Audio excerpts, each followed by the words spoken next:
Deep in an underground secret Pacific Island lair, Pop Culture Minefield presents Saturday Morning Funtime. This is the Comic Relief Crusader telling you to get your morning cereal ready, because here we go. Worst Saturday ever.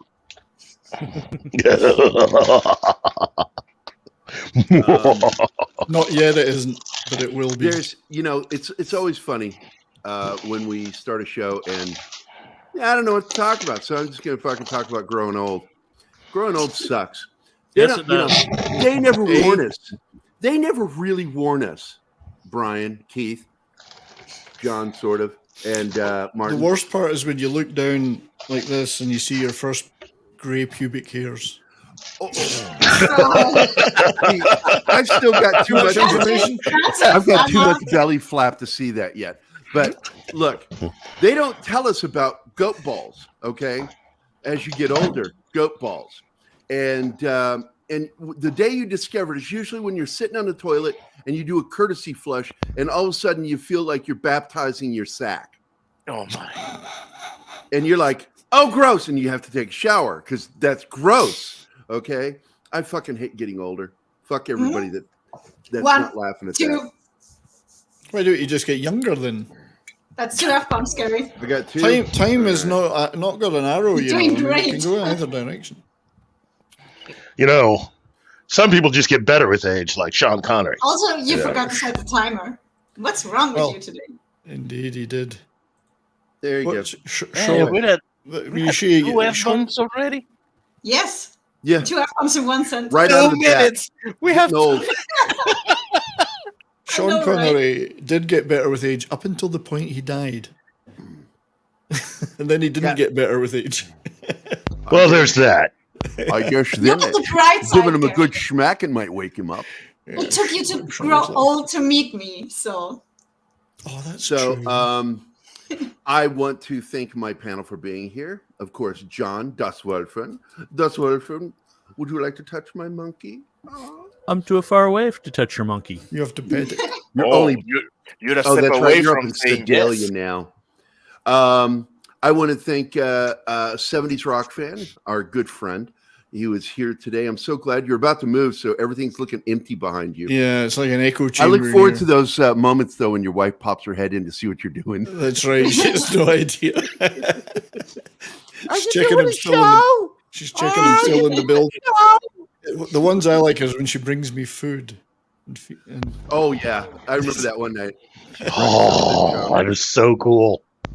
I want to remind everybody that 70s is a bastard because he can take a movie that's an hour and a half long and turn it into 4 hours of discussion. It's an art form.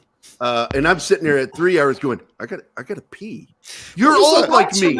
I know you have to pee too. One of these days, I have to do that movie about Napoleon that was like 24 hours long. And I can't remember who directed it. But. By the way, Ridley Scott is finally going to make his Napoleon film with Joaquin Phoenix. Hey, Gary, he's not short enough. What you don't realize that 70s is sitting on a toilet. So are you sitting on a wee John? Yeah, but Das Wolfen, it's made of gold. TMI. Solid gold. Welcome to Weekly Dose of TMI. I want to thank Mark Nacasas. It's a B-Day. Yeah, B-Day. Bidet. I have a funny story about that, but Martin, thank you for being here and being the right side of my brain, man. I deeply appreciate it. And of course, Keith, my partner in crime, is kind of here. He's a Muppet today. Now that's my artwork, so it's good because that's my artwork. I want to thank Anima, love of my life, for being here. I'm just here because John tagged me on Twitter, so I had to. I won't do that ever again. No, it's fine. I joke all the time about putting a condom catheter on when I do shows like Toxic Tuesday and 70s show, so I don't have to worry anymore. Where I'm sitting there rocking in my chair. You know, Danny, when you're on my show, you are allowed to put the camera off and go out and go to the bathroom. You know, you don't have to stay for the whole thing. You can. Yeah, somebody joked one night that I just Gary, go get a soda from the store, convenience store with one of those big gulp kind of cups, and just always keep it handy. And I'm like, ooh, no. Too many chances of that getting knocked over? No. You just need the bags that the astronauts wore. Yeah. Now, here's a fun fact for you, and you may know this, but the astronauts, when they first designed those bags that they would wear to urinate in when they were in space, the astronauts made them make them in 3 sizes: large, extra large, and unbelievable. Unbelievable. That's like I went into a convenience store when I was, how old was I? I was about 22, and a bunch of my rock band was with me. And I went in the store and I asked for the condoms, and she's like, "What size?" And I said, "Like hefty bag would be good." Oh God. Yeah, because they made really small, medium, large was what they made them in, and they went, the Mercury astronauts, no, large, extra large, unbelievable. Yeah, those astronauts, and they're bragging.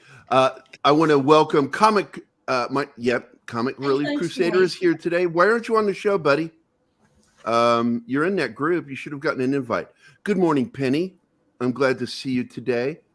Let's see. Anybody else here? I'm not seeing. Christopher is on. Oh, Chris. Chat.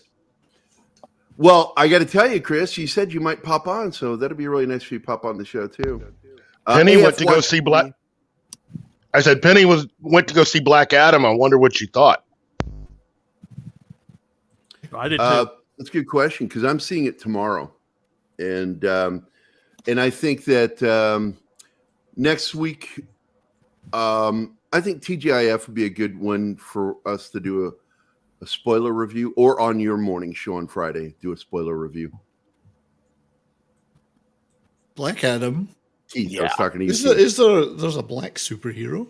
So I have to go watch it. Okay. See, I'm glad you brought that up, because before the show we were talking, and Keith was going to school us, because I brought up the fact that when we went through all the names, because back in the 60s and early 70s, man, they were naming superheroes based off their color if they were black. Nobody else. So we had Black Lightning, who is called Black Volcano down in South America.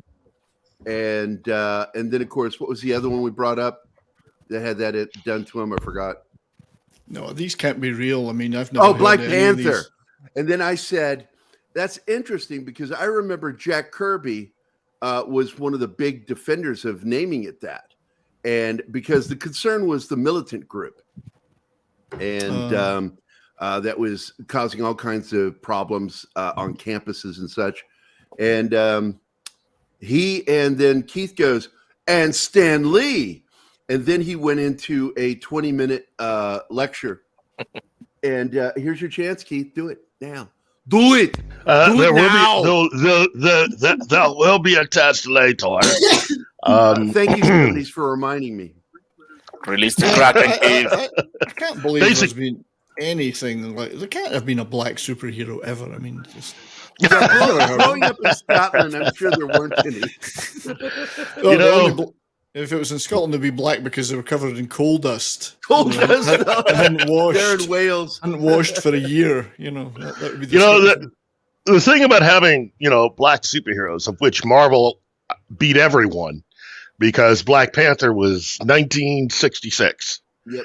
And so after that, I think with DC, their first hero was originally going to be John Stewart. But I think John Stewart got beat by a couple weeks by Black Lightning. And you know what I'm glad about? I'm glad that they didn't go with Black Green Lantern. Oh. Me too. It's just. How about Black and Blue Beetle? That's a good one. Get a good beating. I'm going for it, and you know it. That's right. Yeah, Milestone. Good one, Kingsport Cal. Also, AF Watcher is going to go see Black Adam in 15 minutes. So that's congratulations. Awesome. It's really actually technically you said that at 07. It's now 11, so it's less than that. Really brave of them to have made Black Adam the first transsexual superhero, though. Steven, buddy, man, I missed you yesterday, dude. Not having you on the show yesterday. But look, man, I know you're going through some shit up there in Canada, dude. And I made the comment. I'm glad you liked it. I said, I've not seen anything like this since old Soviet Russia. What's going on in Canada right now? Mm-hmm. His apartment complex is flooded. Yeah. Well, unfortunately, I have seen that 2 years ago because that happened to my apartment here. Not the one I'm in now. So I feel for him. It really sucks. Yeah, you did tell me, Stephen. I just, you know me, I forgot, but I miss you no matter what. Just know I always miss you when you're not there, buddy. You're an essential part of TGIF, and whether you like it or not, you're essential. Name recognition and cool factor. And I told a lot of people if they haven't subbed to you to get over there and sub to you.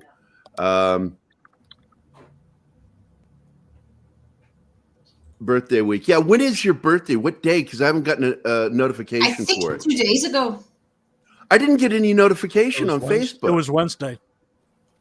I didn't get any notification. That pisses me off. Happy birthday, buddy. Damn it. I hate missing my friends' birthdays.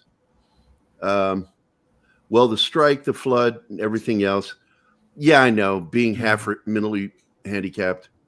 I almost used the R word. Half. Hello, Don. How can you be half mentally handicapped? So it's Saturday. Happy Saturday, everybody. We're 7 seconds away where I can say F word. I'm serious. I screwed this whole day up already. Yes, you did. I started before the. Technically, though, it doesn't count because the timer hadn't started yet.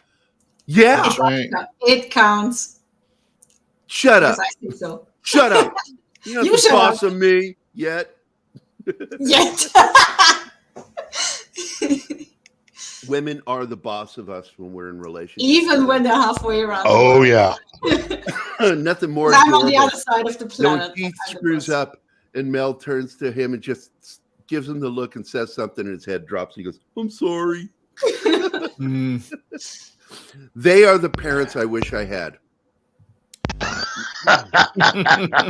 When they start talking and she gets annoyed with him, I'm like, this is how you have. Yes, this is how it's supposed to work. Like, imagine that. Gary would be even worse than he is.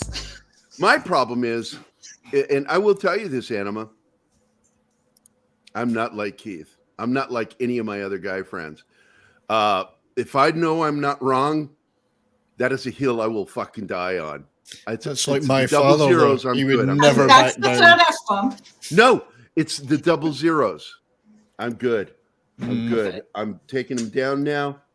Boom. I thought we count them through the whole show. No, Hey, nope. I'm done doing that. Once that countdown is done, I will say whatever I want now. King, And good morning, Danny. Oh, Dork Knight. Hey, buddy. Oh, look at that. Isn't that sweet? He said, good morning, fuckers. Wow. Hey, that doesn't count either because I was reading it. Hey, Real Wade Nation. God, I just burped fish again. Ew. Wow. You're such a professional. Coffee. And, I burped on camera. I'm like, good morning. I'm like Rick from Rick and Morty. Bleh. Yes, you are. Rivet, Oh, God. rivet. They based that character off me. Just like Samuel L. Jackson was this like Catholic guy. He's so clean cut until he heard me one day. I suppose that's some kind of shitty TV show. Rick and Morty. Shut up. No, 90 Day Fiancé, whatever. That. Nobody watches shit like Who the that. hell Nobody watches that shit? Yeah, I would never won't shit watch on that. Rick and Morty. I like that show. You know that. Good morning, Cat. By the way, Cavatino, Che, this I think you'll enjoy. Warning, this discussion in the following video is between military veterans. Some subjects discussed may be disturbing to others. Viewer discretion is advised. You have been warned! what is What the hell that? are you doing, Chris? Jesus, man. He's in the toilet. When I say this, I really do. I love Chris so much, man. This dude is so awesome. People have no idea how awesome you are. What do you mean? That's why I gave you Tuesday, because I'm like, people are going to learn why I love you so much. That is wrong, Real Weight Nation. I love you too. It's not always right. What's that, Anima? I missed that. Thank you. Oh, Real Weight Nation just said Gary is always right, and that's wrong. Hey. I just wanted to say that's wrong. My comics are in. Nice. Ooh, nice. Comics are always a good thing. How's the baby? Have we heard yet? Baby John woke up with a bloody nose today, so they had to take him to urgent care. Oh, that's not good. Yeah. I- So little John is. We miss Oh you my- too, Mike. Oh my We God! really You do. really taped this. I need to get clippers out. Hold on. Is I this wish something you guys- you worked on? Yeah, Nice. this is a comic I Hey. did with Richard Bonk. That we did the first issue together, and then this one he and I did the cover. So I'm looking awesome. forward to showing this off. This is. What do they call that? The sounds when you go to YouTube shows to listen to sounds. ASMR. Yeah, it's it. ASMR. Weird. Yeah, weird. You're weird. He opens it up and it's his copy of Barely Legal. Yeah, but be hustler. Or, Illegal Smeagol. In remember this this name? No. Yeah. Wank. Remember that name? Well, Actually, it's a magazine called Barely Illegal. Barely illegal. what was that magazine that Dean Winchester used to read? Jeez. Ooh la la. No. Wow! In Supernatural. I got was one it? without the title on it, with our artwork, Nice. and then one with the title, or two with the title. It's hard to see them Just- because of your green screen. There we go. It's hard to see because of your green screen. Yeah. Your green screen. So the twink I got to porn, remind everybody Yeah. with Josh Becker. the twink porn wasn't in that. Twink package. porn. Show Yeah, I it, didn't show get it. I want to porn. see it. I Hold want on. to believe that Christopher's green screen is why we don't see his weight. So this is. Let me get it to where you can see the. Yeah, I'm on the panel. Chris, you Yeah, need I to can see see it now. this. There's our Nice. cover. Oh, I Ooh. remember that. Yeah. That looks great. You did that cover? Oh yeah, you showed me that one. I love Richard it. did the artwork and I colored it. He and I like working together. We've been friends for a long time.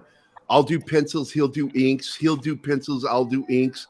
On this one, he basically did really detailed pencils and then increased the opacity. I mean, not the opacity, the contrast to where basically they look like inks. And I just colored it. And I like working with him because I'm an airbrush artist, and that's why IDW likes using me now and again on special stuff. Because I like doing colors on comics. And Well, it's they like really- you until they have to send you a copy of your book. Yeah, Like, G.I. I don't Joe. know, G.I. Joe. I drew the cover, and I don't have any copies of it because As long as they're sending you the checks, that's what counts. And Tom we stopped have- respond. When Tom stops responding Oh, to there my you go. emails, it usually means that he's run out of space in his brain to deal with me. So, yeah. It does take a lot of space in the brain to deal with all You the work things. out that- in, are you? Are you? The ladies? I don't have my weights with me, so I just got these bars. But no, it's always exciting to get comics in the mail, even if they're not yours. But it's especially exciting if it's something that you did. I like it when it's my neighbors. Your neighbor does comics too, When No, he they just takes their comics in the mail, packages. I take them. or you just take your neighbor's your. I was calling myself a thieving bastard, but I've never done it. But No, Hey, it so- looks like we got some more people here. Dr. Yes. Dragon. Oh my God! It's a House of Dragons. Yeah, we Dr. have two Dragon. dragons now. And Dragon Ruse are in here. Of course, Decepticon's Cave of Villains is here. And of course, I didn't fully say good morning to you, Cavatino Calverman Che. Good morning. Real Wade Nation. And of course, Dork Knight, a good friend. Alex Moore is here. And Brett Cowan from Australia. Brett Cowan. Truth. Australian for Australian. What's your favourite colour, blue? Kingsport, California. I think I said good morning to you, but I'm saying it again anyway. So it's Saturday, and what's that song? Black Flag. Saturday, ain't got nothing to do but sit back, drink me a couple of brews, TV party tonight. Anyway, I love Black Flag. So yeah, that shows my age, I guess. Black Flag. It does. One of the greatest soundtracks of all time, Repo Man. Oh yeah, absolutely. Circle jerks, the plugs. I got to tell you, Brian. I got to tell you, man. I have never been without a copy of that on either CD or cassette ever since it came out. I've always bought extra copies, so I'm never out. That is a cool soundtrack. Oh, I love that freaking soundtrack, man. I love the movie too. Don't get me wrong; it's a great, it's classic. It goes off in this great direction. It starts as this kind of urban thing, and then ends up with science fiction. Hey, Shinatsky. Hi. I have a proposal, and hello, Shinatsky. Keith has to go in 15 minutes, so he should unleash the Kraken. He's got to go do Mel stuff. Well, I don't know about that, but Keith, please, we're waiting for your explanation/rant. Yes, please. Educate us. Again, like you were doing behind the scenes. Well, basically, it's a few instances. It's just black characters coming into comics was something of an event. And 56 years ago, we started with Black Panther, and it's actually gotten better since then because there was no real need to have to explain color for all these characters after they came onto the scene. You know, when you look at Power Man, when you look at John Stewart, even all the way to with DC, I don't know if they did it on purpose or not, creating a connection between the early black heroes that they had with both Black Lightning and John Stewart being related through marriage. And then given a possible future connection between John Stewart and one of the members of the Legion of Superheroes.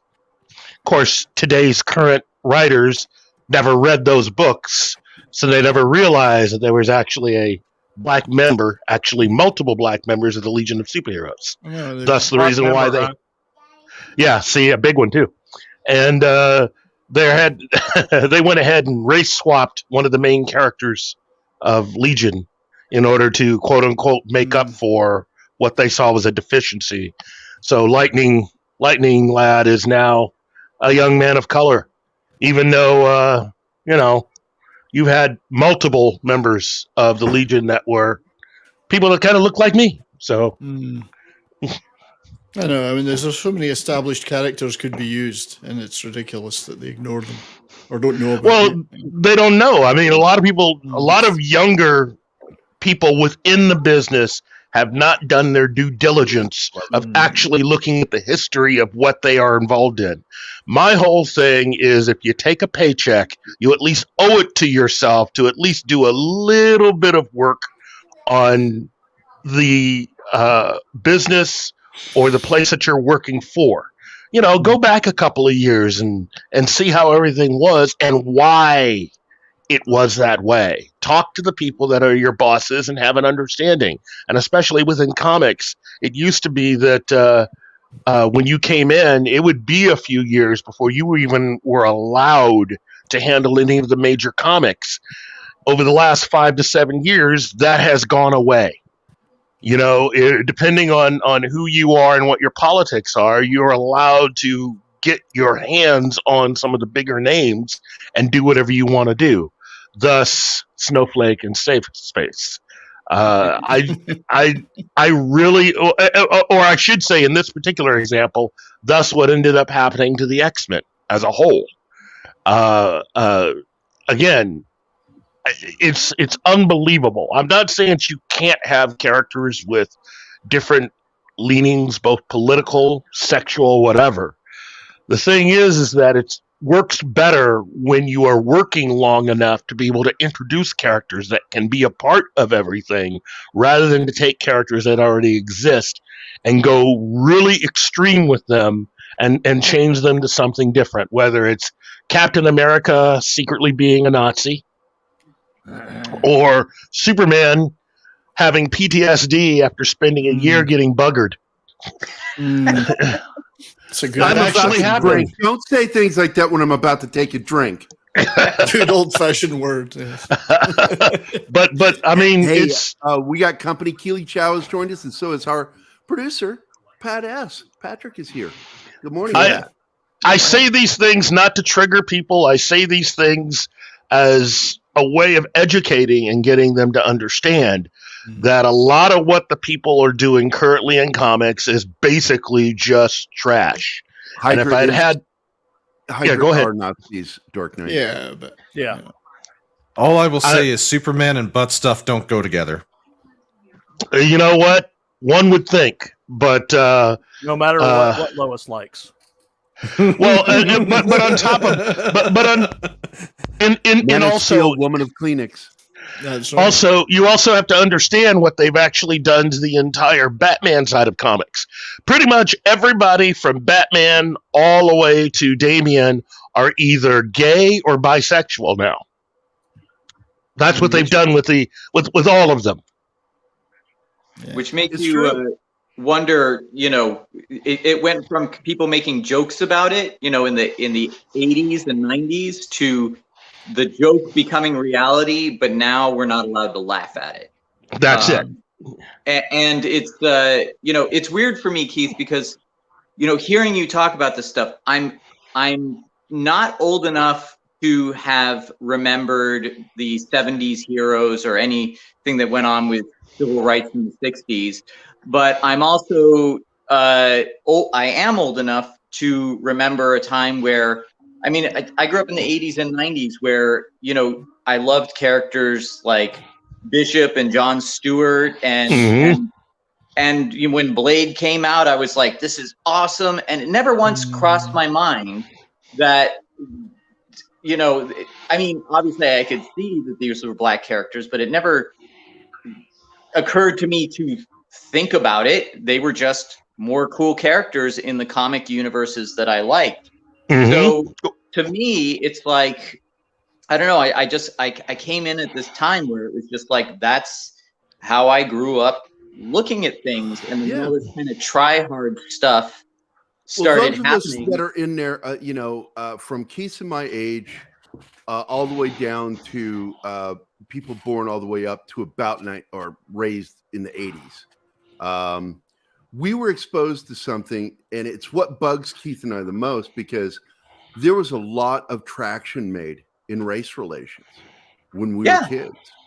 And Keith and I have talked about this ad nauseum, and it's like they're trying to retard the process now. They're trying not just do that, not just slow it down, but reverse it. Bringing back animosity for things that we dealt with when we were kids. Yeah, and to add on to that, this whole thing with representation mattering, let me just say this. That was the plan in the 1970s. As you're coming out of the 1960s, with the civil rights movement reaching a major milestone, representation was all over the place, both in forms of what you were presented with on television, especially in Hollywood. There were a lot of television shows that were introduced from the late 1960s into the early 1970s, where you started to see people that look like me as characters in various television shows. In fact, one of the top TV shows of that particular period was a show called Room 222. Love that show, dude. And that was the very definition of multicultural. And for anyone, an unbelievable, realistic way of doing it without forcing it. In a high school where some of your teachers are teachers of color, some of your teachers are old, young, a nice cross section of students. It's amazing, and yet because no one remembers that show, a lot of these younger people just sort of assumed that none of that ever happened. Again, this is why history is important. That's because they don't do research. Yeah, they're ignorant in history. Yeah. And ignorant is the right word. And I'm not using that as a weapon against them. I'm saying that you truly use it as a weapon, though, because they are ignorant and they don't try. It's the technical definition of what ignorant actually is. Yeah. And if you are, look, all of you, anybody under the age of 30, you got to understand, Okay, it is way easier to research whatever you want now. The power of knowledge in the whole of what we have created in human history is before you and at your fingertips. But none be of careful, what because there's a lot of revisionism out there. True, there is a lot of revisionism, but the whole of what it is there with you. All you have to do is just take a little time, do a little research. And if you can, talk to people like us, so, especially, people who grew up as fans of this stuff, to be able to guide you to where you should go, to be able to see a lot of this stuff. We're not actually wanting you to do what we did. We want you to do what you need to do, just do it better and well-informed. Well, exactly, because you always expect each generation to do it a little better than the last. And all of a sudden, we got this new generation that's just made a mess of everything. Oh, geez, The problem as well is that they're an incredibly self-involved and narcissistic generation. Yes! They truly believe that they are living in the most momentous time in history, that everything is the worst it's ever been, that the earth is dying, screaming, and everything. They believe that because even though they're the alive real science today, says it's not, because they're alive today, that all these things are true. Because they are alive today. Yes. They have no concept of history in any shape or form. Because, as you say, they're ignorant as in they've never been told it or they've never researched it. Not ignorant as in stupid, just ignorant as in not exposed to it. So narcissism is a huge issue. Do you got to go, Keith? Because I know you said 15 minutes. Yeah, I got to go. Well, listen, thank you for allowing me to say this. And I know I'm going to catch some hell for it. But you know what? I don't really care. Okay? I'm serious. This is something that doesn't really need to be at the forefront of any kind of hateful type of discussion. This is meant to really be discussed. Okay? There's a lot of examples, as anyone like Gary will tell you, especially being technically in the business. He could tell you. Everyone can tell you. For all of you who came after us, there's an incredible history. There are a lot of names and a lot of people that have created some of the most incredible things. And there are a few names that have been lost to history. Okay, I'm always constantly learning some of the names of some of the women and men who have contributed to comics history who I had no earthly idea who they were. And in many cases, unfortunately, they were people of color. But as I learn about them, it creates an understanding. Yeah, I'm a little mad at first that I didn't know it, but I'm also celebrating the fact that I know who they are, and I can celebrate what they were able to create and how it got us, Ryan, to where we are right now. So, and I'll add to that, Keith. It's unfortunate because there are a lot of people of color who are deliberately trying to get those people forgotten so they can claim that they were the first.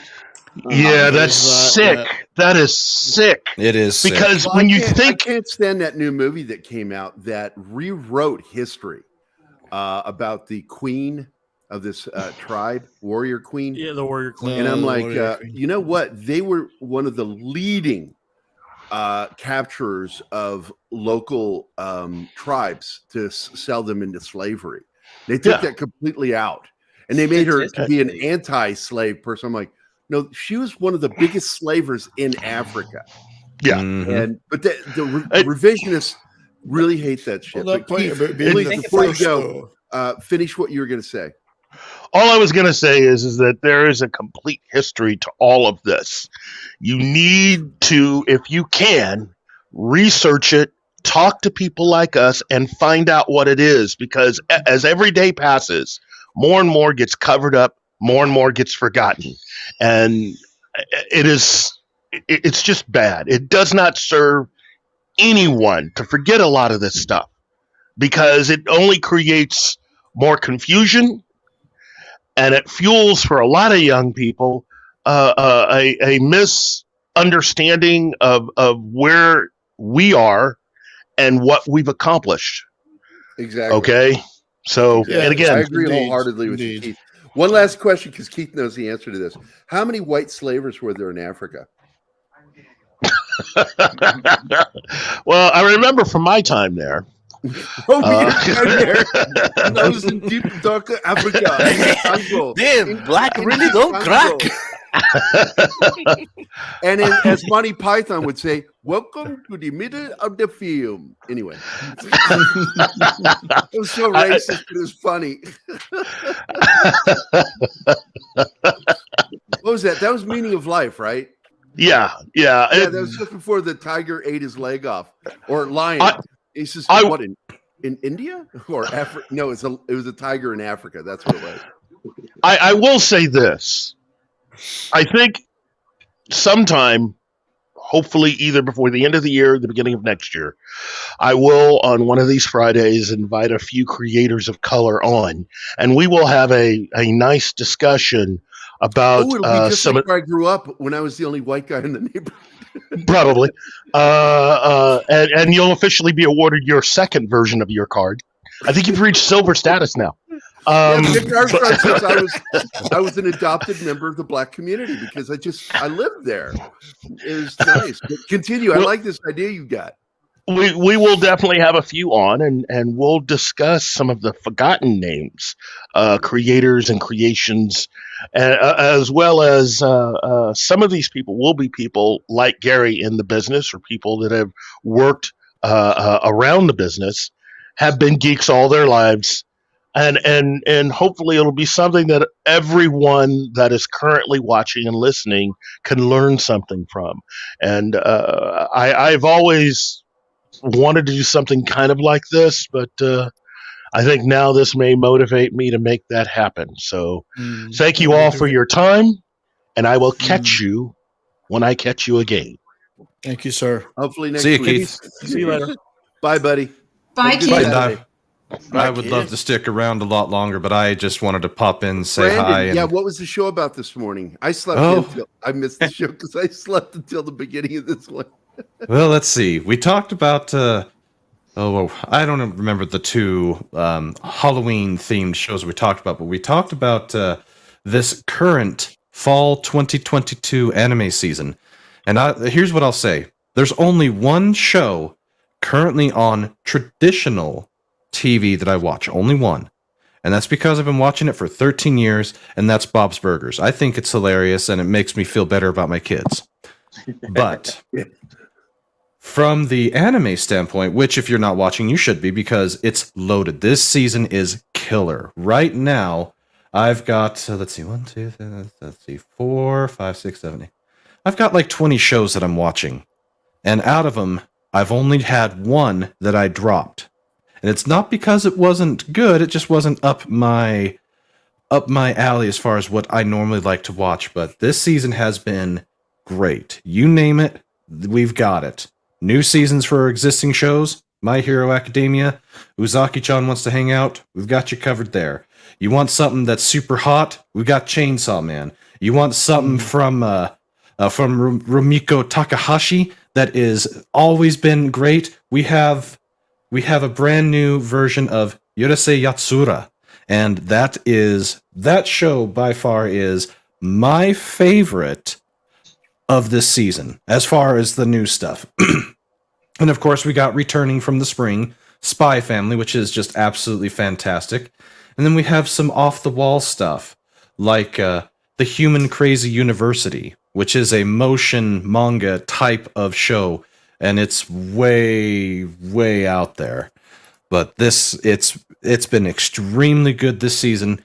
And if you're struggling to find something good to watch, or you're just tired of the same old every day, like myself, I can't do the Game of Thrones thing. That holds zero interest to me. But if you like settings that are in a fantasy world and maybe have some, let's say, Japanese RPG elements and or tropes, or the isekai aspect or reincarnation aspect to it, there's like 5 of them this season alone in that realm. And almost every single one of them are sure to be at the very least a 7, if not an 8, and up into a 9. And I would, out of the rest of them, I would say the one that is probably the most surprising is Reincarnated as a Sword. And the way that it was put this morning by my bud Blaine, it's basically, what if this was the little cat girl that gets the sword and has to grow to become good. He basically compared her to Guts of Berserk.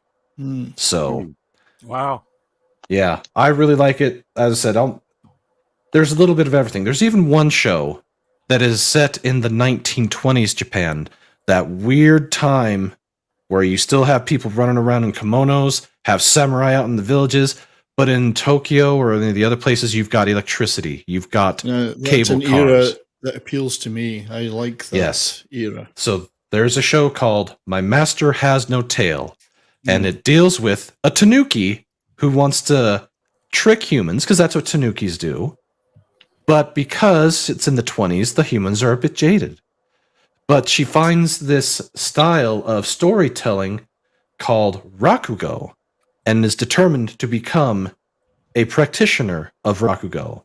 Well, her master is basically mystical in some respects, but has the power to mystify the audience through the storytelling of Rakugo. And she wants to become a practitioner of it.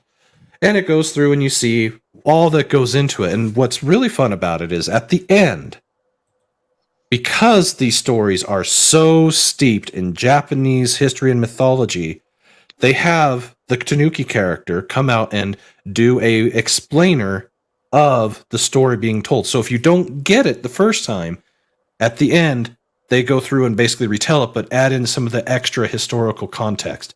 It is a great show. If you like that thing. For me, it's kind of teetering because it doesn't have giant mechs or that, but if you like mechs, we've got Gundam. We've got new Gundam this season, so you got your mechs covered there. If you like boobs and boob physics, we've got you covered there. If you like harems, there's plenty of them. That's titillation anime. Yes, the titillation is high with some of these. Or if you like Shinobis. High School or whatever that show was. If you like Shinobis, we've got ninja shows. If you like soccer, we've got a brand new soccer show. If you like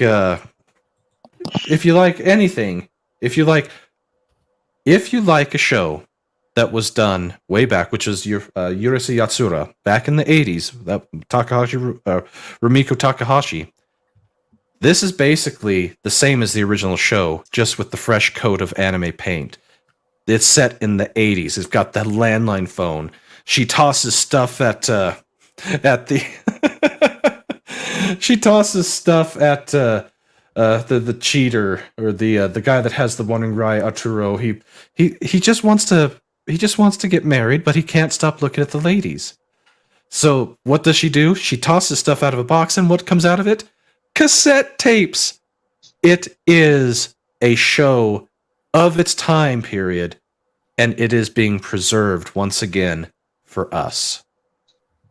So I have got to go and do some recordings for my own channel here. I appreciate you letting me come on and spread the good word of anime, and definitely check them out. And if you're curious as to what I'm watching, I do have I have there a list. There are times when I'm sitting there wondering, what's Brandon watching?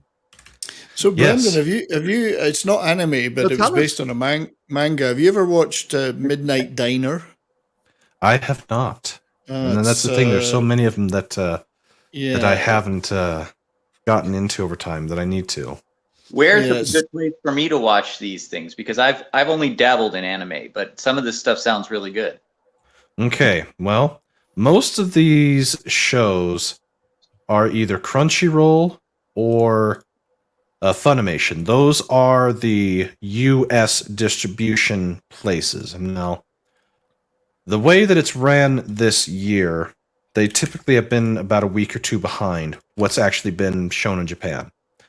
But I do have for you in the private chat if you wish to share them out.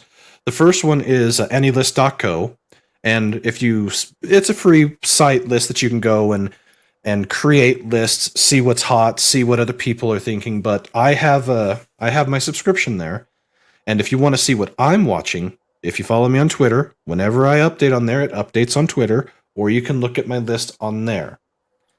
And then as far as a place to go, as I said, there's the fully legal ways, or if you We don't, of course, recommend it, and this is something that's completely off the record. You got to go all Jack Sparrow on it or throw on the patch.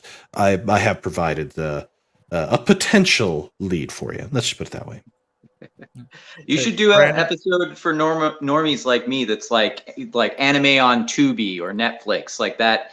You know, because people like me, we're lazy, we're normies, we're interested, but it's hard to get us to go and seek out that stuff outside of what we already know. So yeah, there is some stuff on Netflix. I haven't looked at Tubi recently, but I do have a website that'll give you access to that. I watched on Tubi something that I really enjoyed I think it was called Kite. Oh,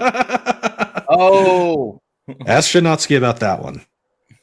Astronauts? What? There were no astronauts. No. It was an Kite is a pretty famous one. I actually did a movie of it in the U.S. with Samuel Jackson in it. Oh, really? Oh, wow. Okay. So I just ran across it, and because it was a movie and not a series that I had to, like invest a lot of time in getting familiar with, I just checked it out, and I was like, it was moving. It was weird. It was violent. It was sexy, and it was, left me thinking about it. So, definitely had that power. But I won't keep you on that subject because, like I said, I'm a normie. I just, but it does interest me. Brandon, thanks for dropping in, buddy. I know you need to go. Thank you. Hey, Brandon. Yes. The two anime we did, that you did this morning, were High School of the Dead and Devilman Crybaby. There we go. That's right. High School of the Dead. So zombie survival. Yeah, that's the titillation one. That's the one. High School of the Dead. Yeah, it has a lot of jiggle physics. That is true. Gravity-driven boobage. That's all I got to say. Thanks for being here, Brandon. You have a great Saturday, okay? Good work. Thank you. I appreciate it. Take care, everybody. See you, buddy. Take care. I want to welcome War Monkey and Joe's Atmosphere have joined us. And, of course, if I didn't mention previously, Zach's Kyle is here.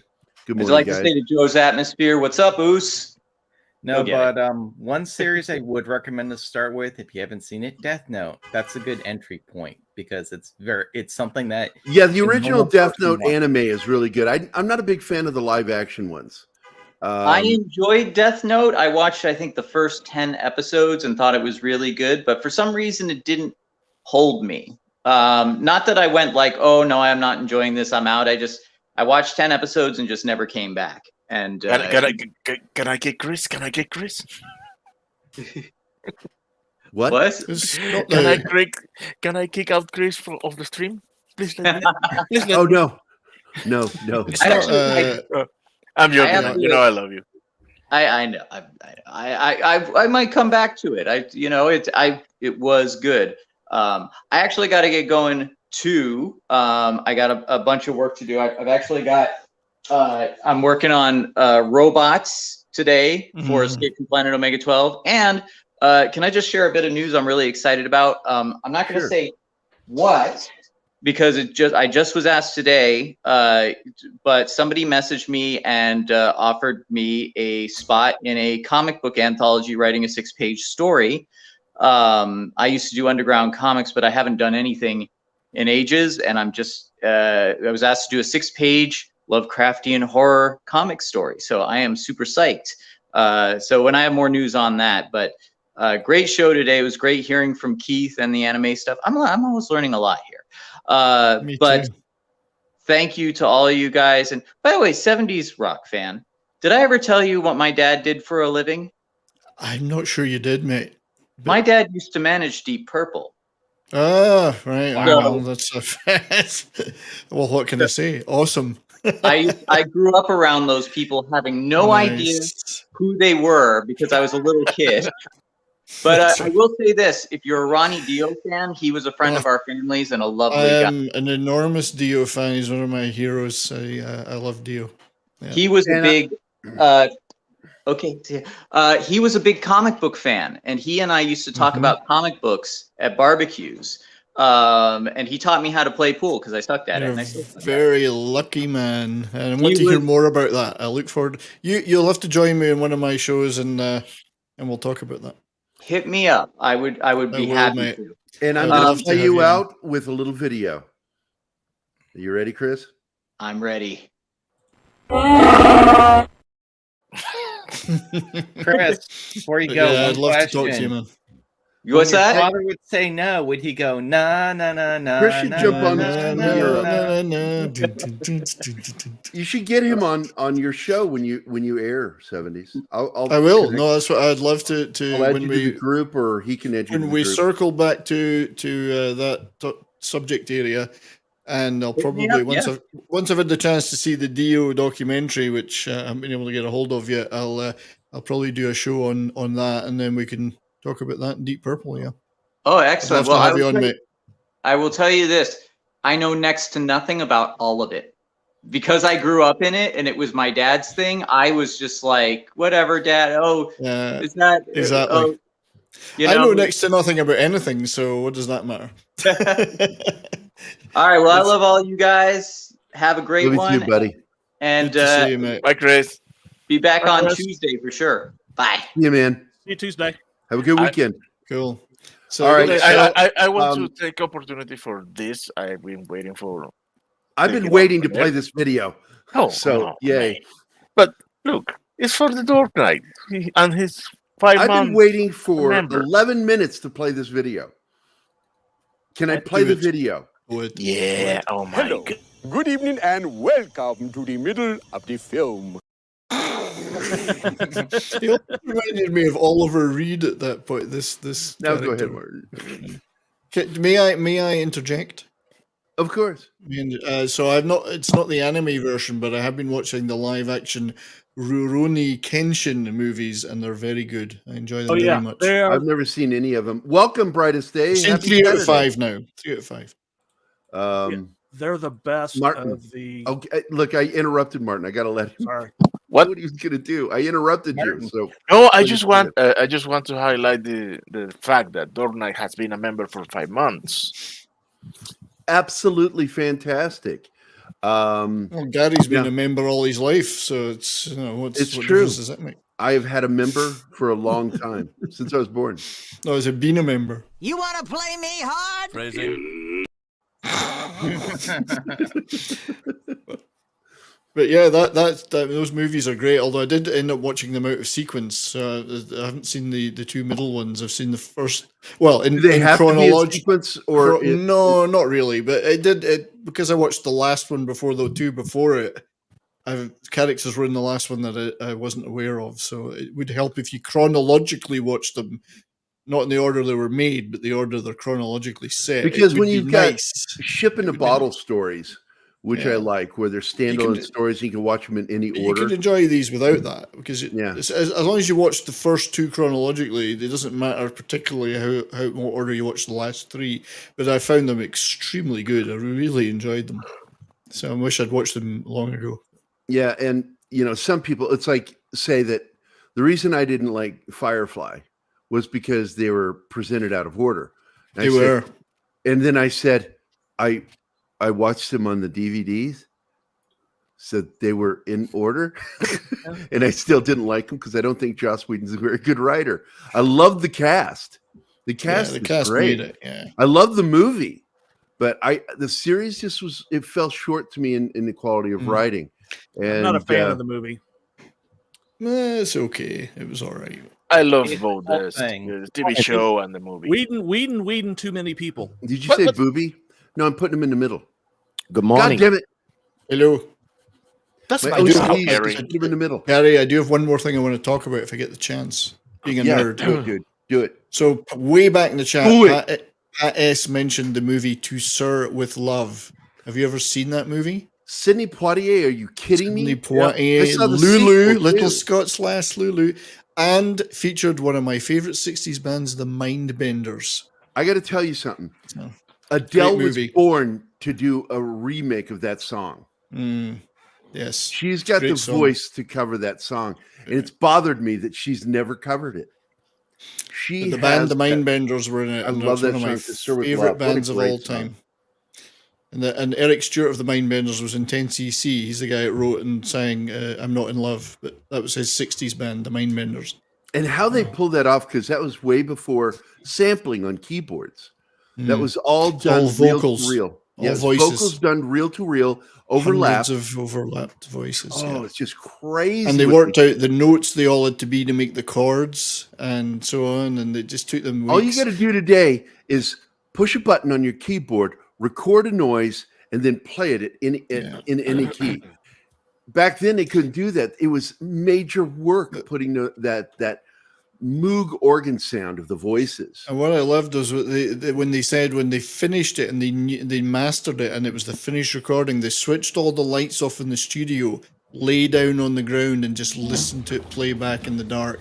And they knew they'd made something really good. Not in love. Oh, I love that song. Anyway, Eric Stewart is one of my all-time favorite musicians, and the Mindbenders are a great band he was in the 60s. And they're into. And if you've never heard that song by Lulu, she did the vocals on it. Scottish Love is just a great song. Yeah, she couldn't hide her accent in that movie. No, she can't. She did a great version of Shout, the song Shout. It was a big hit in the 60s for her. And she just belts it out. It was a huge hit in Britain anyway. And also she does obviously the Man with the Golden Gun theme. So, but yeah, Lulu's a great wee singer. Is that her? That's Lulu, yeah. Oh, for some reason I always thought that was Shirley Bassey. No, she does the Man with the Golden Gun. Yeah. Too bad that song sucks. I still can't stand it. It's not written very well. I know, and it reflects the movie. Guy started the movement towards getting real music artists performing. And I think if Lulu had come in after Live and Let, oh man, it would have been so much better. Yeah, I watched that Bond music documentary that's on Netflix right now. Yep. And it was okay. Keith trying to get me. Keith keeps trying to get too me much of the modern.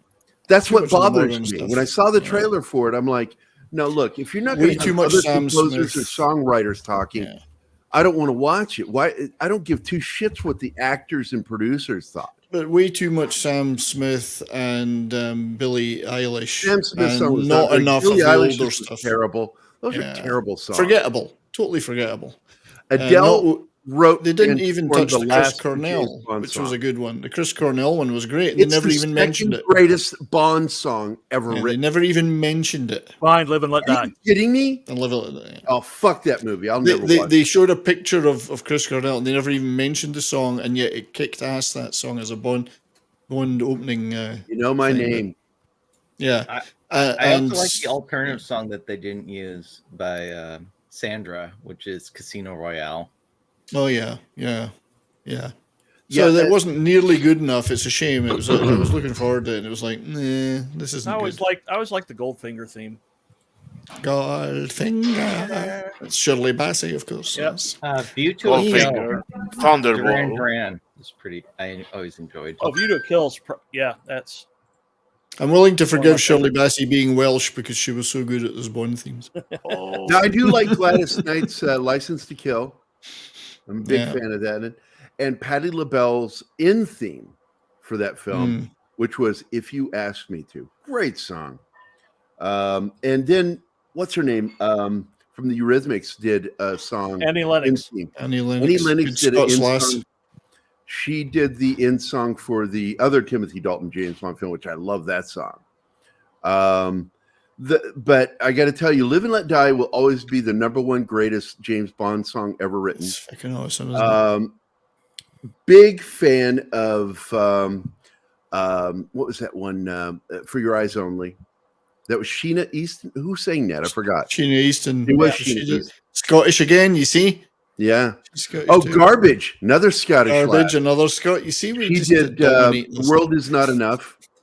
And the greatest James Bond was Scottish. Yes, absolutely he was, yes. There's one they didn't use for "Tomorrow Never Dies" by Swan Lee that I also really enjoy. But, I like some of the John Barry remixes that he did, or re-recordings of all the different versions of his Bond. Well, it's Monty Norman, but John Barry made it. I like he does like an up-tempo jazz version. There's all sorts of different ones. If you hear those, they're great.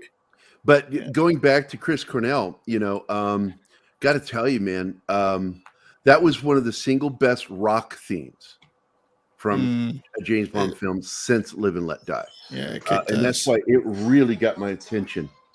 It did kick ass. Calling me in the middle of the show. Who would that be? It's a toll-free number. Should I take Keith telling you to shut up. It's a toll-free number. Do the IRS have they got an arrest warrant out for you? Is that what that call was about? Your Social Security payments have been suspended. Call this number now. You're not an American anymore. I get those though, because I was living and paying taxes in America for a few years, so I keep getting those, and I'm like, I'm not anymore. I want to talk to you about your car's extended warranty. That's right. Yeah. One of my college roommates when I was in real college, and he called Mac, Zoe, and me one day, and it was on the answering machine. He goes, "Hello, this is Agent 296." Gave a fake name. Says, "We're calling because we need to find out if this is the number for Gary Cassell. We represent the IRS, and we have a warrant for your arrest, and we need you to turn yourself in to the local law enforcement office with this message and these numbers." And he read off a bunch of numbers and stuff. And I sat there and I came home to this, and Mac freaking out. Like, my roommate's like, "What the hell? What did you do?" And I'm like, "I didn't do anything."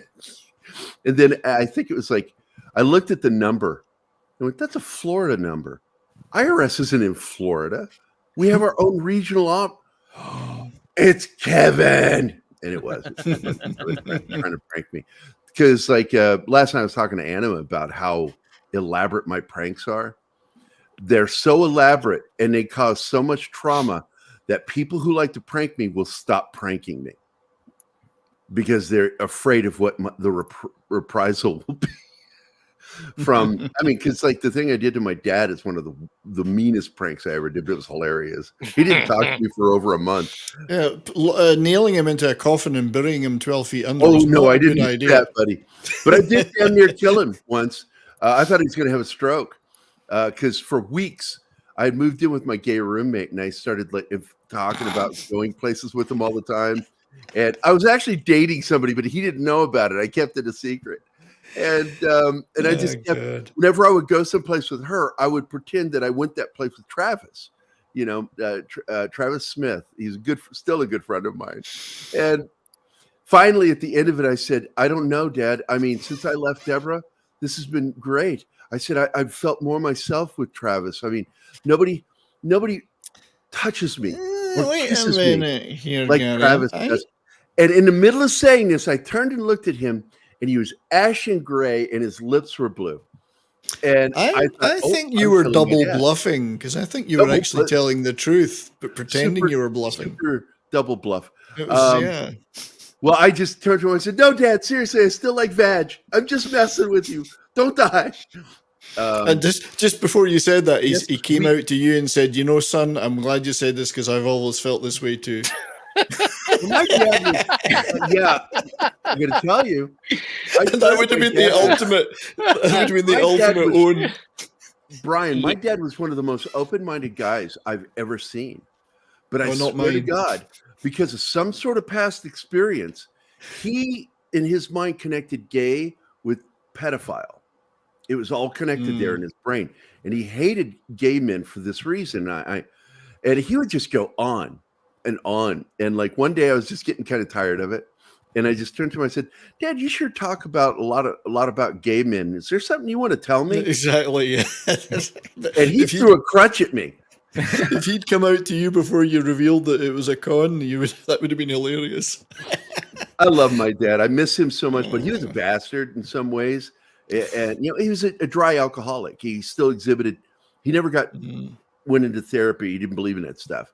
So he exhibited a lot of those same behaviors that you get from alcoholics, and it caused conflict between us. Where the last year of his life, we didn't even talk. I refused to talk to him because his mental condition was diminishing, and he got really angry with me for some reason. I couldn't figure out. Gary, yeah. Did you try "I'm not gay, but I'll learn" with him? Oh, I did something similar to that because I had just watched Stripes the night before I joined the Army, before I went down there to go to the recruiter. And I was with my buddy who was with that unit, and he was joining me with me going to basic at the same time. We never saw each other once during basic. It's not like Stripes. In fact, I even said that when I was doing one of the confidence courses. But when the recruiter asked me, am I now or have I ever been homosexual? I said, hey, man, I'll do anything for my country. Willing to learn. I didn't want to say that line. I switched it. It goes, I will do anything for my country. It is one of the funniest lines. And the recruiter had the same reaction as the recruiter did. He just looked at me straight. So you're not. Okay. Moving on. He just ignored my joke. But then, God, man, I got to tell you, we're on the confidence course. And it was kicking our ass. This thing was almost a mile long. We're doing this confidence course. And I'm sitting on this log. I had to climb up and get on there. And I got halfway over and I looked at the drill instructor. I said, this is nothing like stripes. And then I continued on and he just started laughing. He's like, what the fuck did he just say? Yeah. Basic, because I broke my ankle. Just not the ankle itself, but the malleolus on one of the confidence courses, because I went to grab somebody because they were falling off this platform where you climb the rope, and I went to grab them to keep them from falling, and it twisted me. It popped my ankle, and during basic, it was crazy, man. Military is not like any of the movies, except for we're in the Army now with Pauly Shore. Because basic training is kind of like that. They got it right in that one. Even though the rest of the movie is bullshit. Well, for one thing, one reason it's not like the movies is that when you're doing your basic training, there's no soundtrack playing in the background. Nope. Where's the music? And you try to do that doo-wah diddy diddy dum diddy, you get your ass kicked. And there's no montages. I know that drill sergeants let me get away with a lot of stuff. Like I changed one of our march, I just forgot what they're called, cadences. And it was supposed to be Airborne Ranger song. And I changed it to Airborne Plumber because the guy in our platoon wanted to be an Airborne plumber. Mm-hmm. His MOS was plumber, but he wanted to join Airborne. And so I did a song just for him. And I did about 2 verses and the drill sergeant says, get back in line. Because I had effed up the whole thing. It made it funny. And then like one time I was calling cadence, we had Drill Sergeant Marititi, which we called Drill Sergeant Titty, because he had big man boobs, so you could bounce him. And I started doing Marine cadence because he's a former Marine. And just for him, he was laughing. He actually enjoyed that one. Because if you don't know, they don't use words in the Marine Corps. Seriously, they don't. It goes, I lip. Timeless then, isn't it? It's just funny as hell when you hear, it's like, not only do they eat crayons, they also don't know how to talk. Can't speak. Or count. You don't have to talk to be able to talk properly to kill people. So, No. I still make fun of my Marine friends all the time going, circle the wagons. Oh, wait, you don't know how to do that. You're a Marine. They're insertion forces. They're there for one thing. Go in. It's no circle the wagons. That's an Army thing. Is there an apprentice? Gary, is there an apprentice program? I don't get that. It means for being gay. Oh, for being gay. No, I don't know. My OSUT was at Fort Knox. Yeah, Fort Knox. That's a hot one. Fort Knox can get pretty warm. Another one that gets really hot is Georgia. Any of the bases in Georgia for basic kill you. AIT too. Fort Leonard Wood is in the middle of Missouri. In fact, it's about 75 minutes away from where we live right here, St. Roberts. And my God, man. Every day we were getting hit with what's called a wet bub count. Did you have that in the military there in Scotland? No, that doesn't sound familiar. Wet bub deals with humidity and heat. It's a measure when it hits a certain level and they're you're never going to get that in the UK. You might get humidity, but you'll never get heat. Oh, geez, Lord. It rains a lot. It rains like a lot. 100 degrees with like a high concentration of humidity. So wet bub level 1 means that you could you get to take your cargo, your uniform off and just do your work in your t-shirt. And then you get to Wet Bub level 4, and you are now in a t-shirt, no cover, unbloused cargo pants, your BDUs, and tennis shoes. You're allowed to wear tennis shoes. Yeah, we didn't have to worry about that there's shit. no We had to more worry about which thickness of raincoat are going to wear today. That's what we had to worry about. Is it going to be torrential rain or just normal rain? Yeah. What kind of rain? Which direction is the hurricane force wind going to be blowing today? That way or that way? Or Hey, Charlie, what's the weather like outside? It's shite. Wet. It's wet. It's pish. Yeah, is it wet, or extra fucking wet? Yeah. I didn't have to worry about that shit until I was in the Middle East. Fucking wet. No, it was just how wet are we going to get out there on the tarmac when we were launching aircraft. Yeah.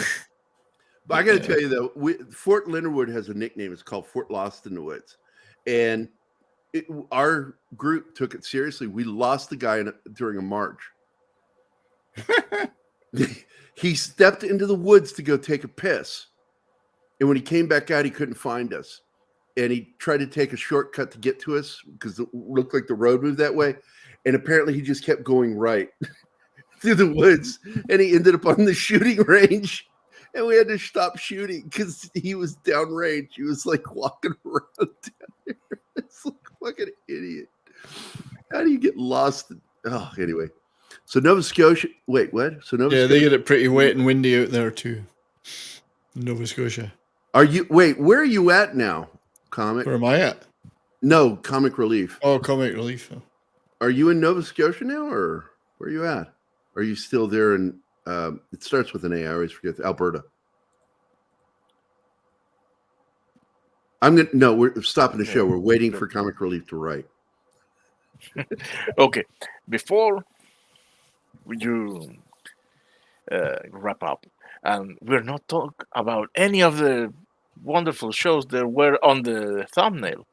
I'm just going to give a simple review. I wanted to say something. Yesterday I started to watch a show on Amazon Prime Video.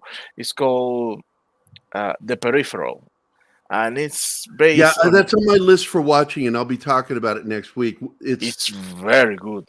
It's based on William Gibson's book. William Gibson, and so it's going to be cyberpunk something. So I do want to show this before I go into it, though, because I dug into the Daily Beast yesterday over their stupid fucking article, and I tagged them. And I wrote in the image description, I hope you block me, you jerks. Because I think they're the worst of the worst. Daily Beast, like there's something else.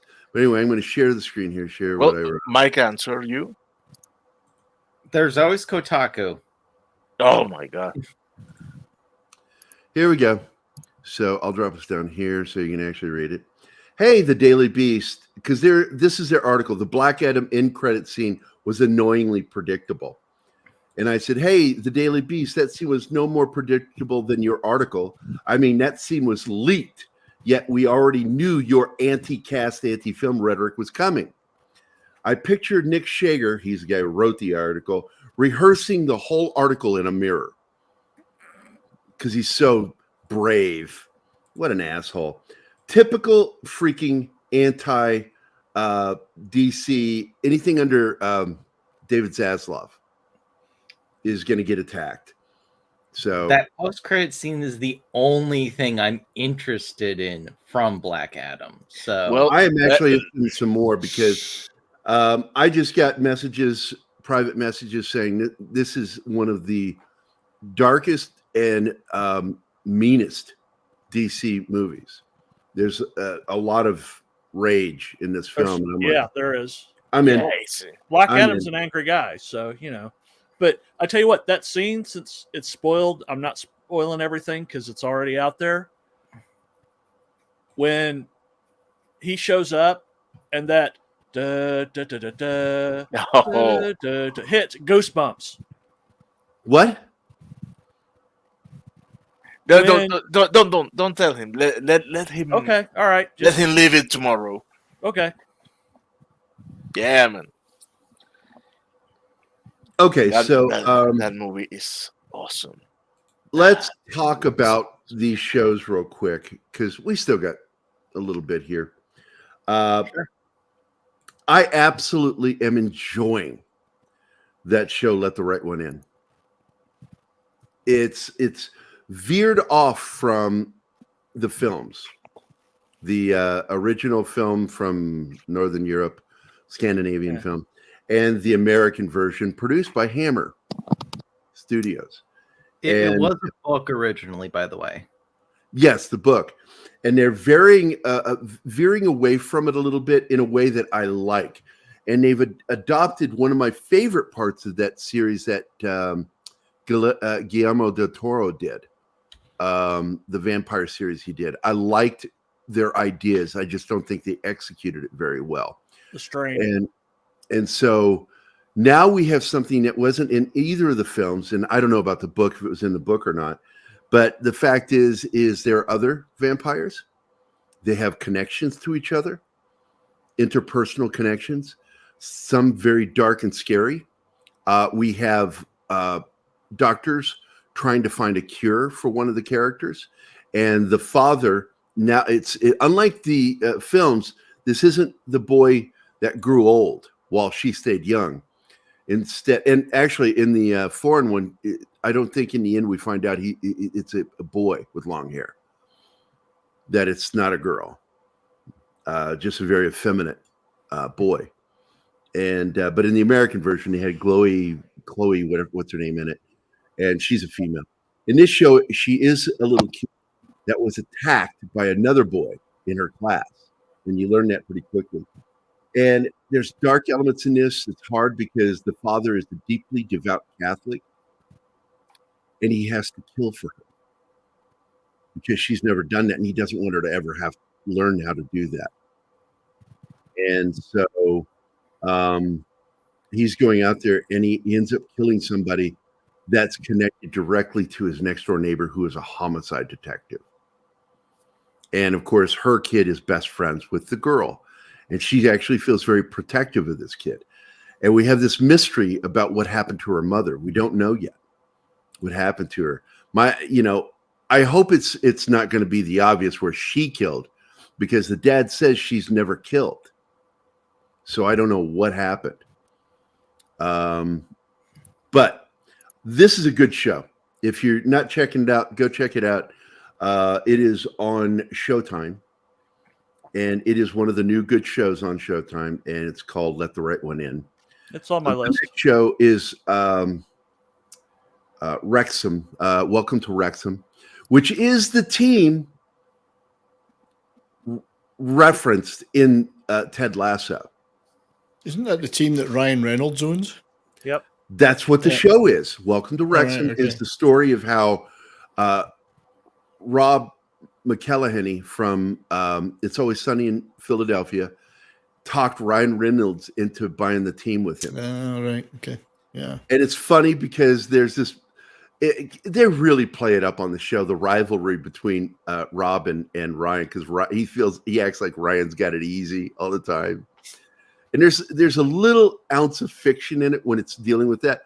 But when it's dealing with the team and what they're having to do there at the Wrexham Stadium, and right now, the current episode I'm on is going to Wembley to play in the championships. I guess the build-up to the championship to see if they're going to make it.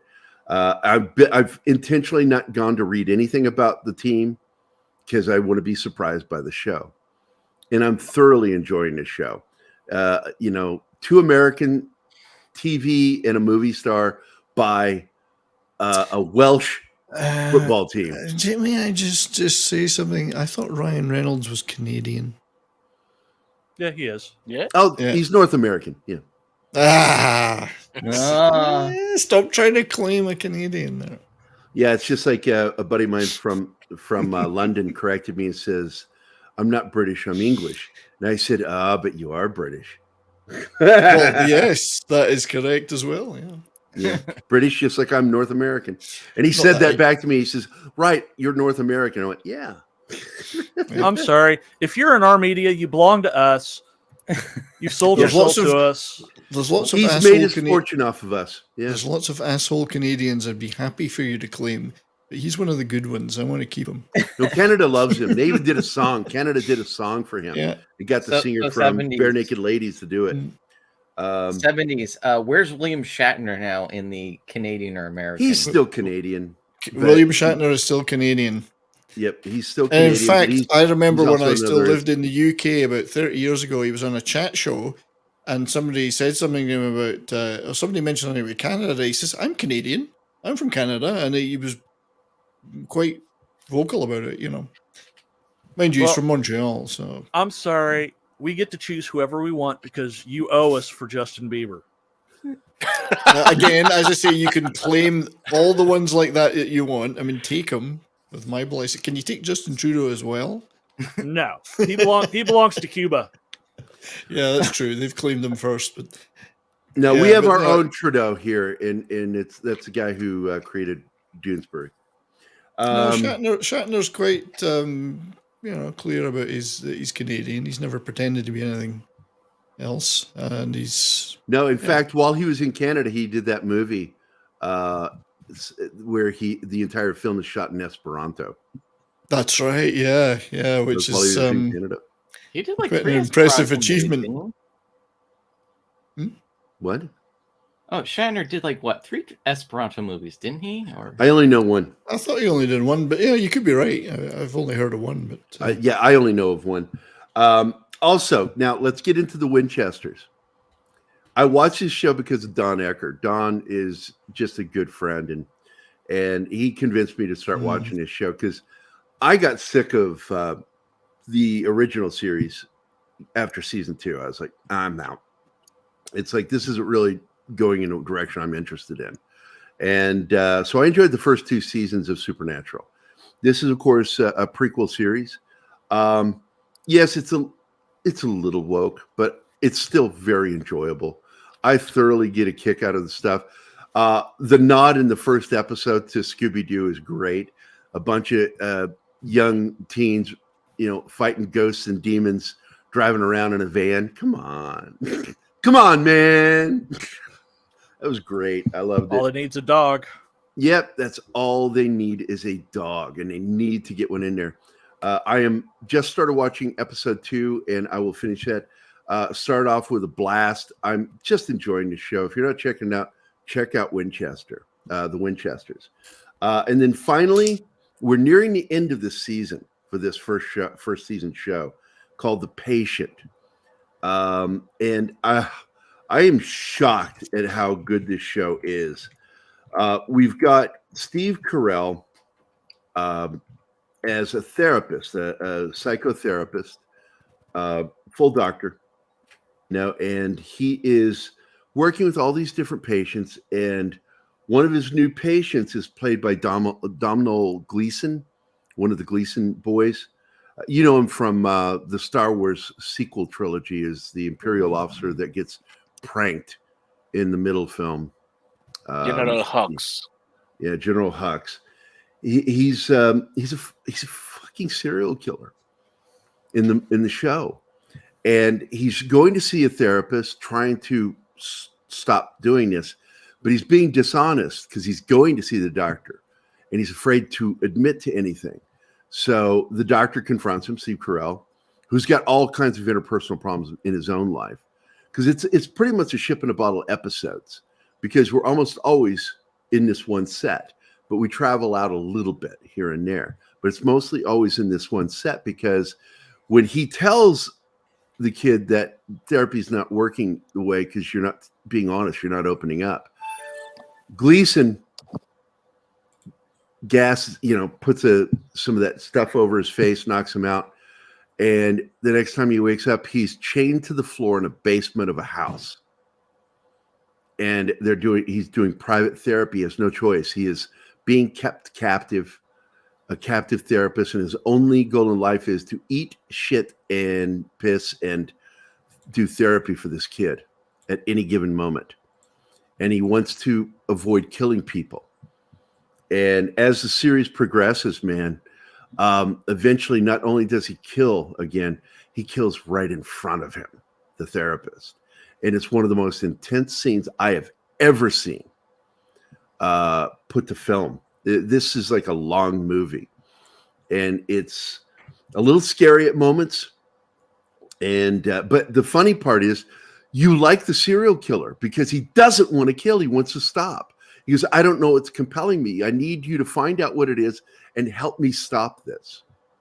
And his mother lives in the house, and she's part of this. She lives upstairs. And it's crazy, dude. And it's a good show. Steve Carell is actually knocking it out of the park with his characterization. If you've never seen this show, check it out. It's called The Patient. It's on Hulu and an FX. You can watch it on either one, FX or Hulu. And then that's it. Those are the shows I wanted to talk about this weekend. I'm very excited about it. We've already talked about House of the Dragon. We do that we do it every Thursday. We're getting ready to see the final episode. So Anima and I have been discussing what we're going to start talking about. We'll probably go over Andor after the finale of House of the Dragon. Please. Yeah, because you're in that. You're in the show. Andor leads right into Willow too. I don't think we're going to do Willow. I have a sneaking suspicion it's going to be garbage. Gary, Gary, you know it. It's true. Hey, Gary, are you prepared? Because you're going to increase the audience for Andor by 200%. My problem with Andor is it's a good show. It's very well written, very well acted. It's just not Star Wars, but I'm enjoying it. It's just not Star Wars. It doesn't fit into how Star Wars. Have you watched all of it yet? No, I have not. I've not caught up on the series. I'm down 2 episodes I haven't seen. See, I have this theory, as many others do, that what Disney is attempting to do is to retcon and then eventually remake the original trilogy in their own image, and everything that led up to the original trilogy, so they can change who did what, and who was the good guy and who was the bad guy, and change it all mold it into their own image. So I'm wondering if Andor contributes towards that. I don't know. By changing who was important, because they will absolutely fracture the audience. They will kill all that money that they spent to make money. They're going to kill it. Because I get the feeling that they're hurting already to make Luke less important, Leia more important, to minimize Obi-Wan. Well, they're going to do that. I have no doubt they're doing that. They did that with that whole. Oh my God, I don't even want to get into Obi-Wan because they're then going to remake the original trilogy and completely change who was important in it and who did what. Change who the good guys and the bad guys are. I don't think they're remaking the trilogy. I think what they're just going to do is work around it and make it sound that way, because they did it with the Obi-Wan series. That Leia was more important to Obi-Wan and all this stuff, and I'm not saying she's not important, but she needed to have they needed to do their own show, not do Obi-Wan. Obi-Wan shouldn't have had any interactions with her at all, and it was just dumb. It was originally supposed to be Luke, and Kathleen Kennedy changed that.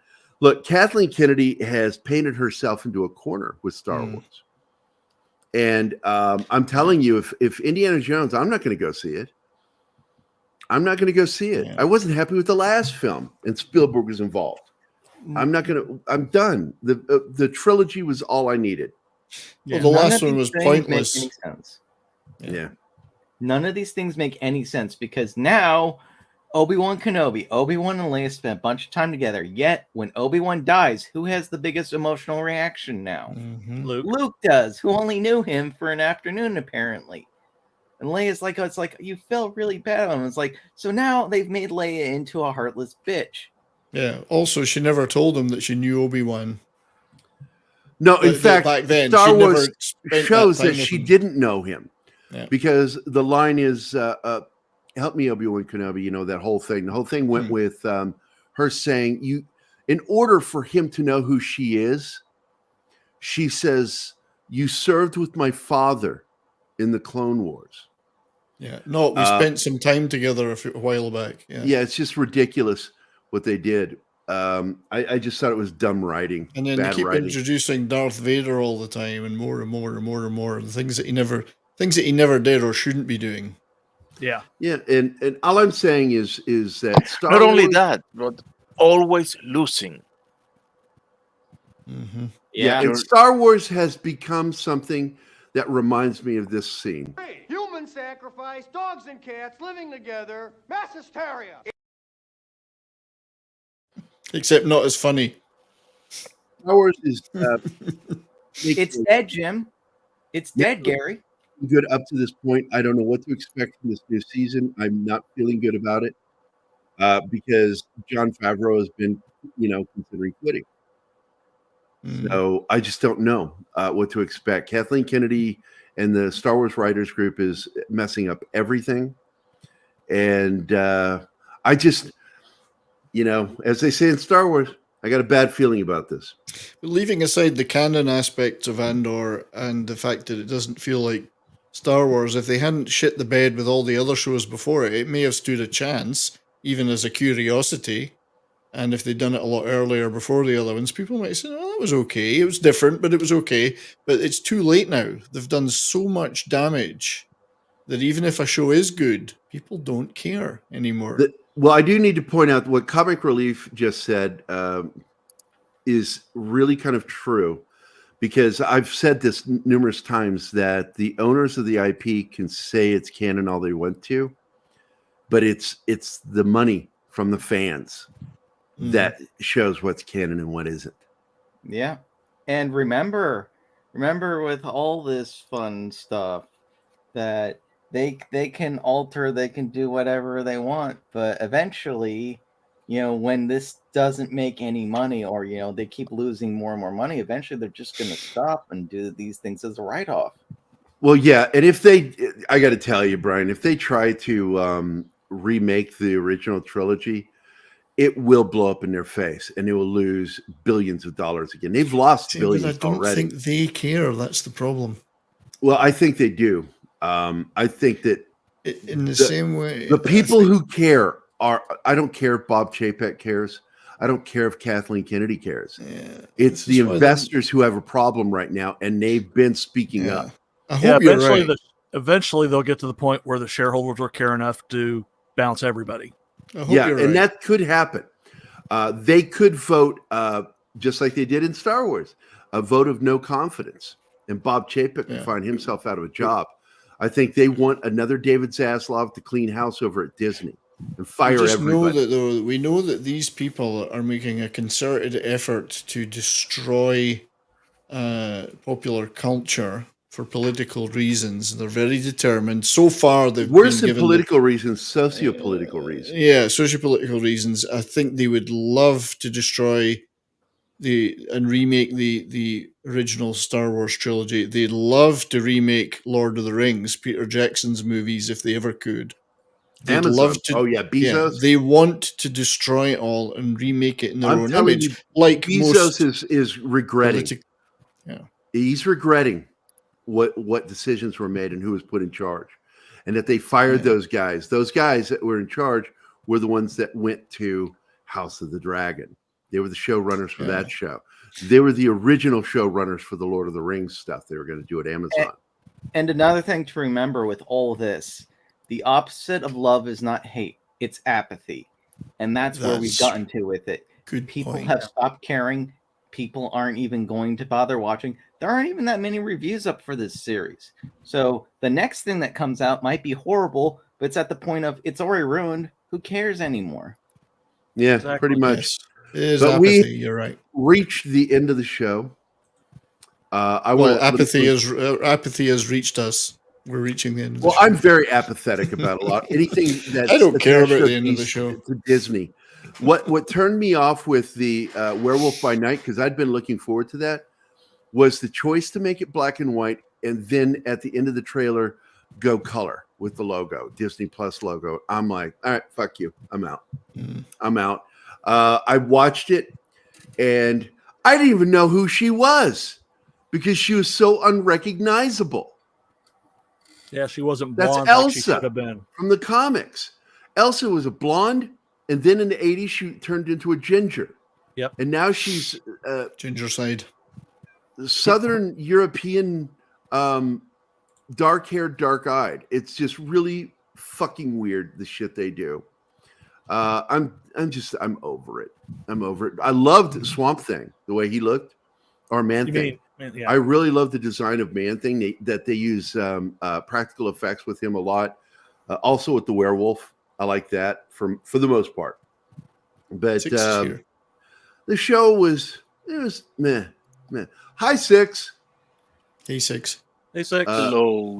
I just you're okay here, so I want to thank, of course, the Comic Relief Crusader, a good friend of mine. Again, in the video description, there's a link to help him and his family because they got evicted. In my opinion, should have been considered illegal what they did. Legally, you're supposed to give 90 days. They gave less than 30 days for them to be out, and they had nowhere to go. So thank you for being here, Penny. Christopher Moonlight Productions being on the show and in the chat. AF Watcher 88, Kingsport Cal, Brett Cohen, Alex Moore, The Dork Knight, who is on the show and in the chat, Real Wade Nation, Cavatino Calvaruman Che. Thanks for being here, buddy. I salute you with a right hand salute, not the left hand, which is for reservists and dumb people.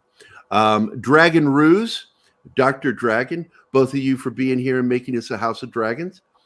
Let's see. Keely Chow, Pat S, Zax, Joe's Atmosphere, War Monkey, and Brightest Day. Our Muslim uncle was here, and of course, the lovely Six was here. Grateful for all you guys showing up for the show. Brian, that 70s rock fan, thanks for being here, buddy. I love seeing you on Saturdays. John, I love seeing you. Thanks for having me. I want to thank Shanatsky for dropping in, Chris for dropping in, Keith, my partner in crime, for being here. And I really want to thank Martina Costa Santana for being just such a lovely guy and also being my right side of my brain. That helps me run this show. It's always nice to see you guys. And John, by the way. Before we begin, would you like to touch my monkey? No, that is a time on Sprockets V Dance. Real quick, King Portal. No, if what you love treats you like shit and hates you, it is not worth loving. Yeah, there you go. Good call. And my general attitude with Kathleen Kennedy is sell crazy someplace else. We're all stocked up here. Yeah, take away reason and accountability. Amen to that. What if this is as bad as it gets? As good as it gets, as bad as it gets. Yeah, I got what you did there. It was really good. Well, if this is as bad as it gets, then everything is just to get better because it cannot get any better. We survived. And anybody coming to Missouri, traveling through Missouri, make sure just what Keith posted there. Visit, if you're in Branson or Springfield going through, stop by and check out the 1984 arcade. It's got all retro 80s $10 game. All you can play. It's amazing. Except for pinball. You still got to pay for pinball. But individually. But I love that place. We're going to probably do another broadcast from there this year. Keith and I, either this year or next year, start doing some broadcasts from there because we want to broadcast for all the people we support. And, of course, Brett Cohen with the super sticker, $3. I don't know what it is. Can you guys see? Shiba waving at you. All waving right. By. Excellent. For that, let me see what video shows. Here we go. Thank you for your cooperation. There you go. That is yours. Thank you, Brett, for doing that $3 super sticker. And anybody else? Nope, we're good. I'm going to sort of do work today and have my date with Anima so we can hang out together all evening. So that's why I really like getting free on Saturdays. I don't want to do anything else. so I can work and hang out with her. So our outro is right here. And with that, oh, wait, I'll play this before we go. This town needs an enema. Amen. Anima is great. There we go. See you guys. Hey guys, thanks for watching Pop Culture Minefield. If you've enjoyed the show, please make sure to like, subscribe, and don't forget to click the bell icon for updates on our shows and channel. Also, please leave a comment, and we'd like to know what you thought of the episode, as well as letting us know if there's something you'd like us to cover in a future episode. Don't forget that you can become a member of Pop Culture Minefield now. Make sure to visit our membership page and merch store at popcultureminefield.com. You can always find Pop Culture Minefield on Twitter, Facebook, Instagram, YouTube, and Twitch.